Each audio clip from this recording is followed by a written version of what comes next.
Nggak, saya dapat informasi tadi Pak Jenderal, ini tanggal 29 bulan 11 ini sama tanggal 2 Desember ini kelihatannya akan ada demo yang cukup besar ini bermula dari Bandung ini. Tujuannya menggugat pemerintah. Apakah kira-kira situasi keamanan itu sekarang itu masih terkendali atau aparat sudah siap untuk menghadapi itu? Hati-hati loh. Nah yang begini-begini, mau demo-demo kita lihat aja. Ya kita waspada aja, nggak usah keluar rumah, ngapain. Gara-gara seorang penjual buah menganiaya dirinya karena dipaksa pajak.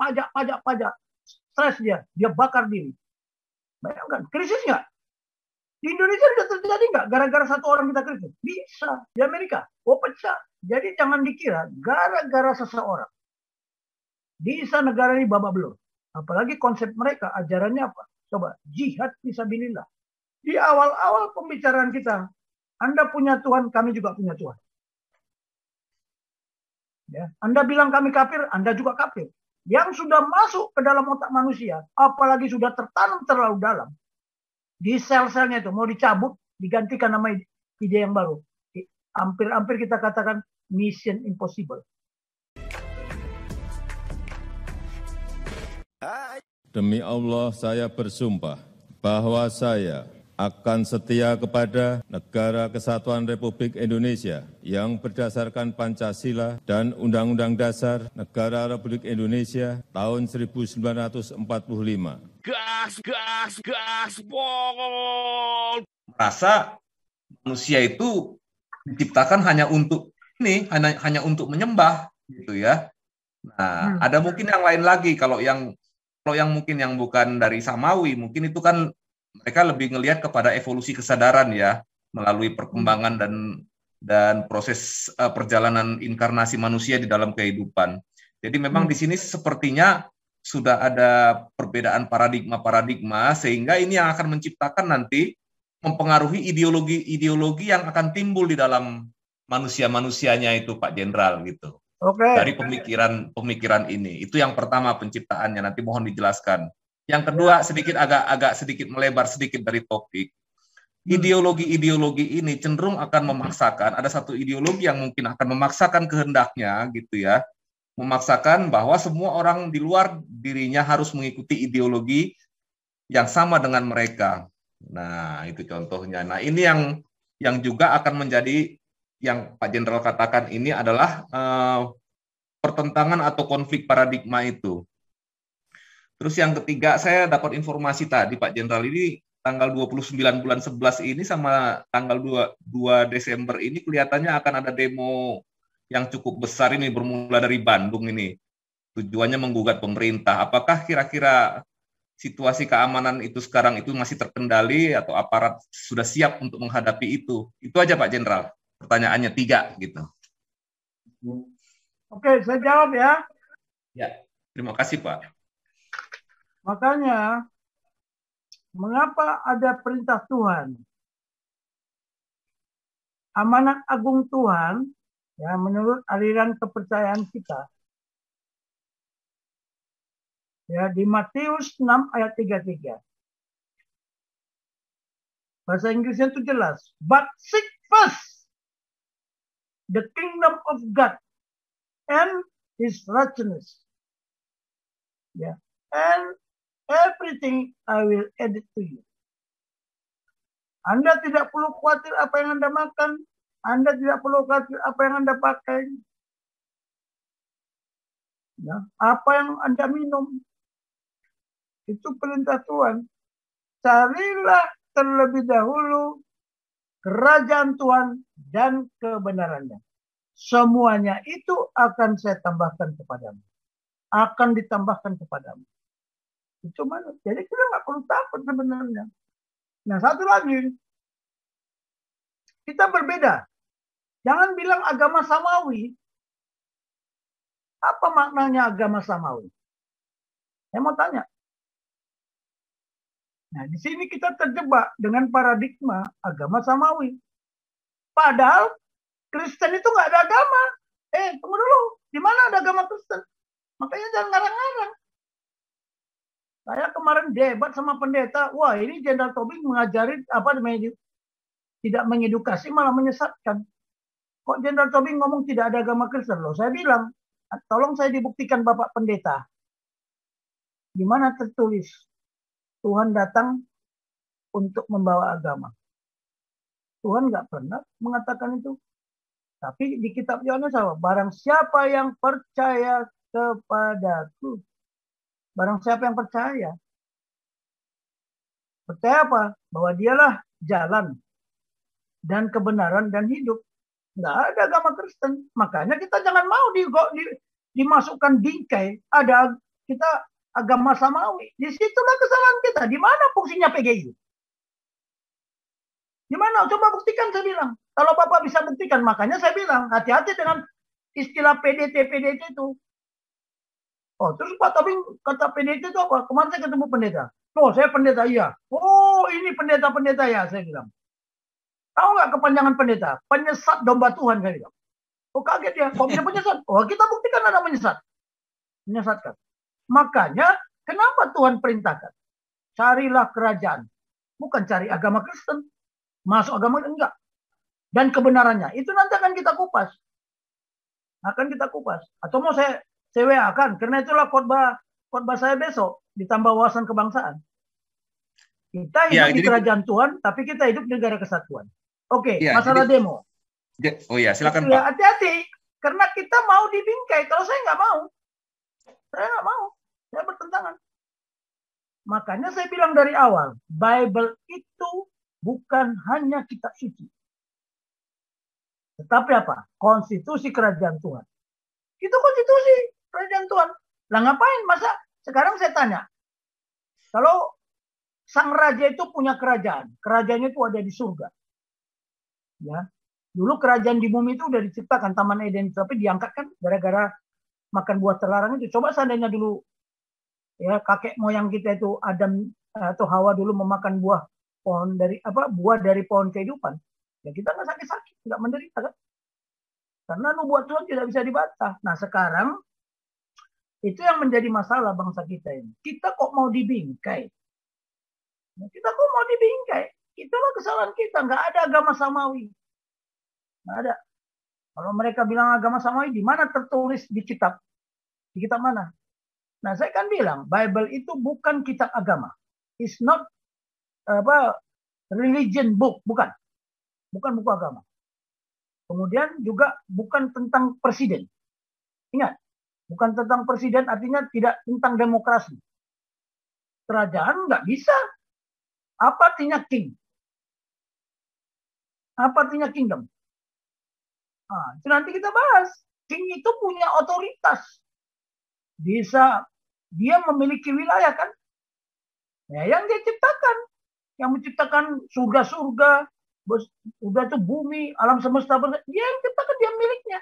Termasuk tanah yang ada di bumi. Jadi bukan milik mayoritas. Enggak. Hati-hati loh, karena mereka tidak paham yang begini-begini. Coba buktikan. Saya tanya, sertifikatmu dari mana? Ada sertifikat dari Tuhan. Itu kan ciptaan manusia. Padahal Tuhan memerintahkan, beranak cuculah kalian seperti pasir. Oh, seperti pasir. Orang Batak aja sekarang makin terpengaruh. Kita anak 2, dia anaknya 10. Dialah jadi mayoritas kan. Saya cuma berdua, kakak beradik. Coba. Tapi bapak saya dulu 10, abang beradik 10 laki-laki. Ini saya kasih tahu aja. Tapi sekarang mereka, anaknya 2 atau 3 dari satu istri. 10 istri udah berapa? 30. Sementara kita nggak boleh punya istri banyak. Loh, lihat aja. Bentar lagi ada undang-undang poligami lagi. Satu orang bisa beristri 5, bisa beristri 10. Kau bayangkan aja, kita bayangkan aja coba. Seperti apa? Itu agama samawi. Dari mana? Dari mana? Nah yang begini-begini. Besok nanti tanggal 29.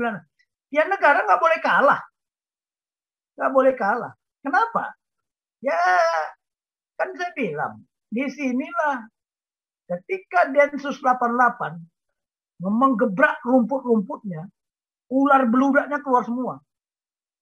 Betul, Pak. Biasa itu nggak apa-apa. Nggak apa-apa. Mau melawan negara, ya nggak bisa. Dia siapa rupanya? Dia negara. Oh, enggak. Enggak. Cuman inilah, memang dari awal sudah dibingkai.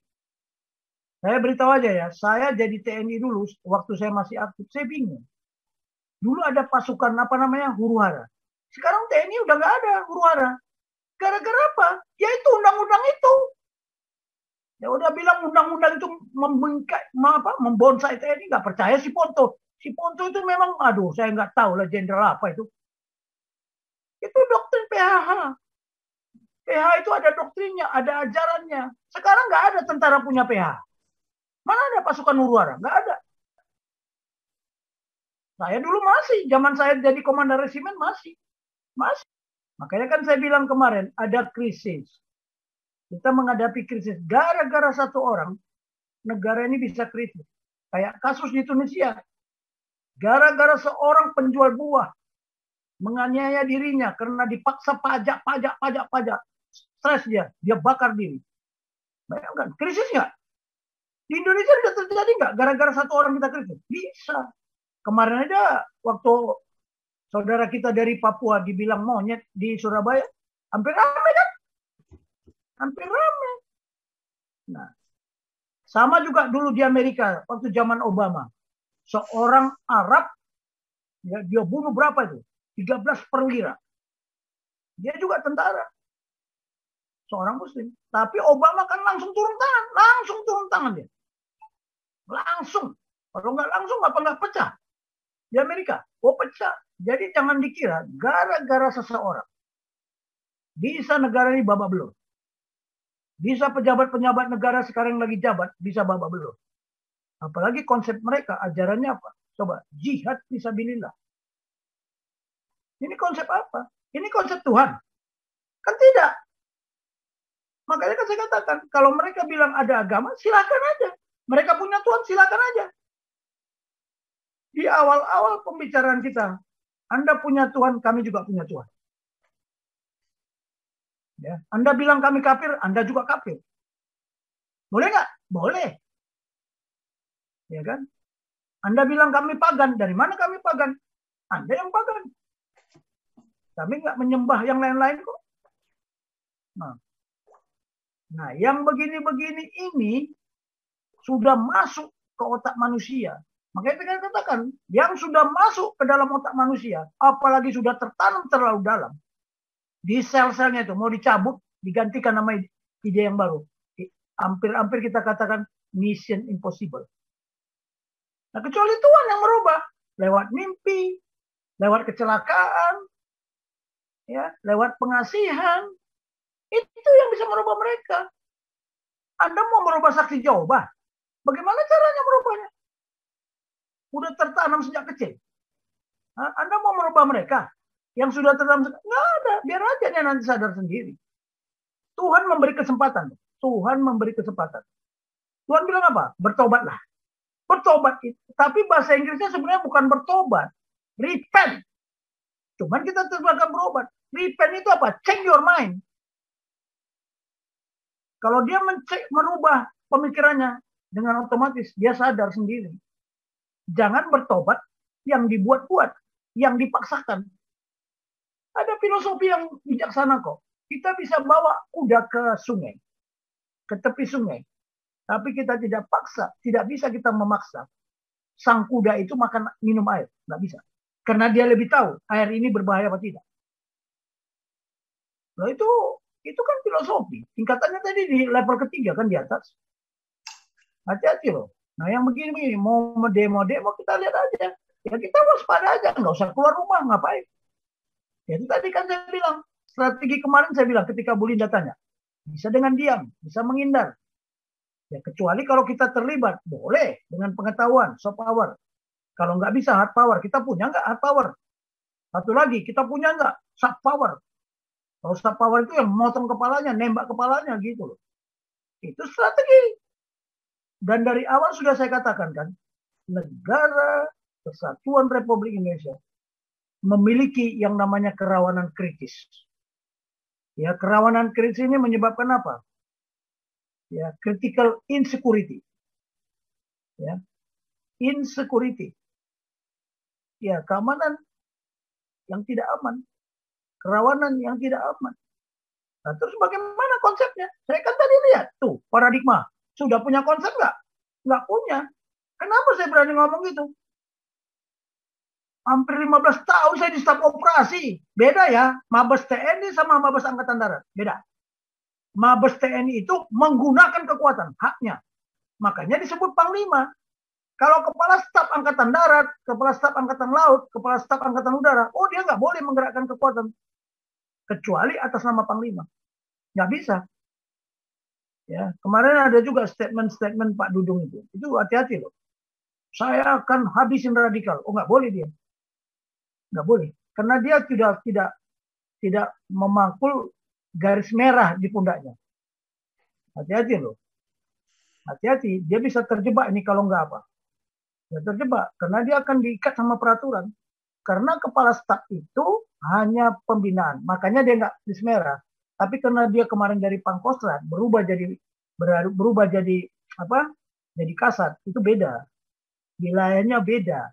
Ketika Pangdam, oh iya, Pangdam, Panglima di Kodam ini, saya bertanggung jawab. Apapun di Kodam ini saya libas. Nah, tinggal aja nanti lihat Kodam, Pangdam ini. Ya, murid-murid saya semua ini. Si Mulyo Haji ini juga murid saya, Pangdam Jaya ini. Ya, jadi yang begini-begini. Jadi kita mau ada demo ya, mau dibilang apa? Apalagi bulan Desember. Waduh, demo itu berurutan itu. 4 Desember Papua, 4 Desember juga GAM, Aceh. Ya, belum lagi masalah Natal, diributkan terus kan.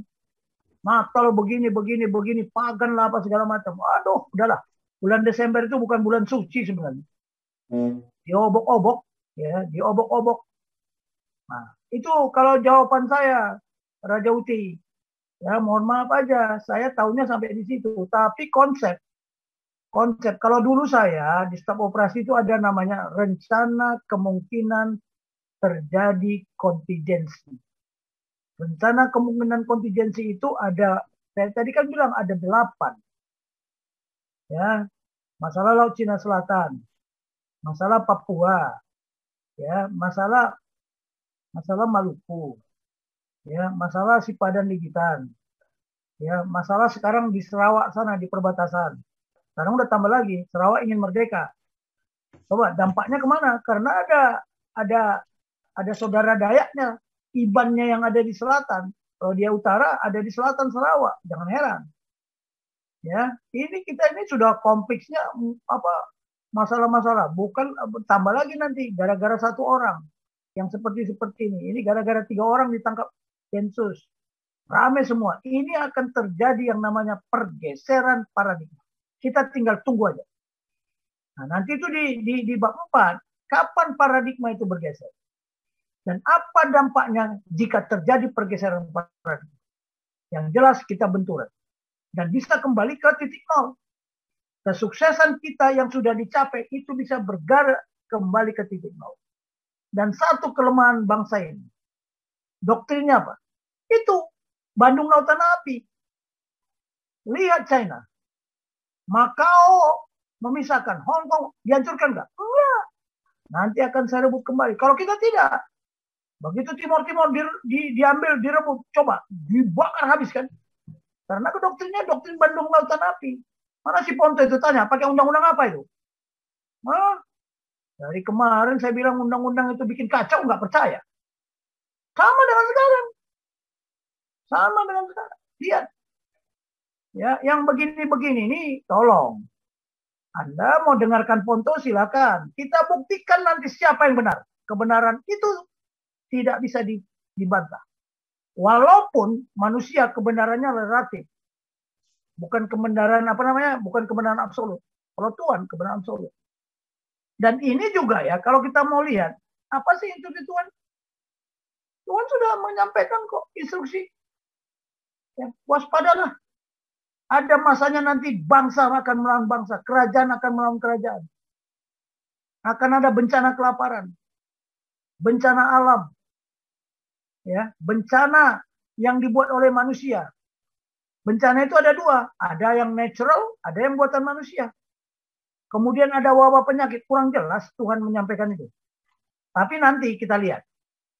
Ya, di buku kedua kita itu nanti, bagaimana seorang negarawan menata negara ini.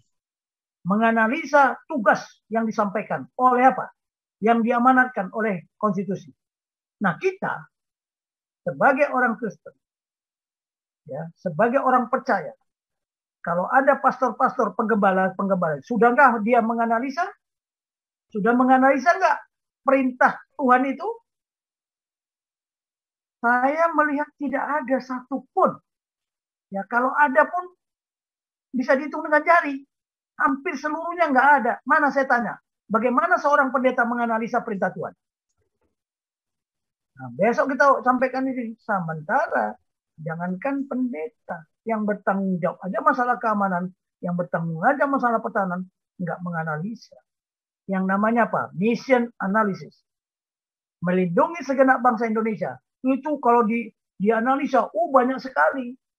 Kalau di buku itu ada secara garis besar. Buka aja, ada. Bagaimana menganalisa ancaman, menganalisa kendala, menganalisa hambatan, menganalisa kekuatan, menganalisa kelemahan, menganalisa waktu, menganalisa medan pertempuran. Medan pertempuran itu ada dua, yang fisik dan non fisik. Banyak sekali, bukan pakai sewot. Nah, itu kalau pakai sewot ya salah. Karena itu bukan doktrin. Itu ajaran di manajemen, bukan doktrin perang. Ingat ya, saya sudah katakan berkali-kali bahwa kita ini dalam situasi perang semesta. Di ideologi, di politik, di ekonomi, di sosial budaya, di pertahanan, di keamanan.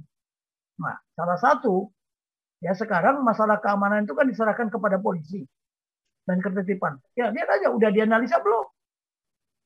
Hati-hati loh ya, hati-hati. Ini yang perlu kita diskusikan. Saya kira terjawab ya.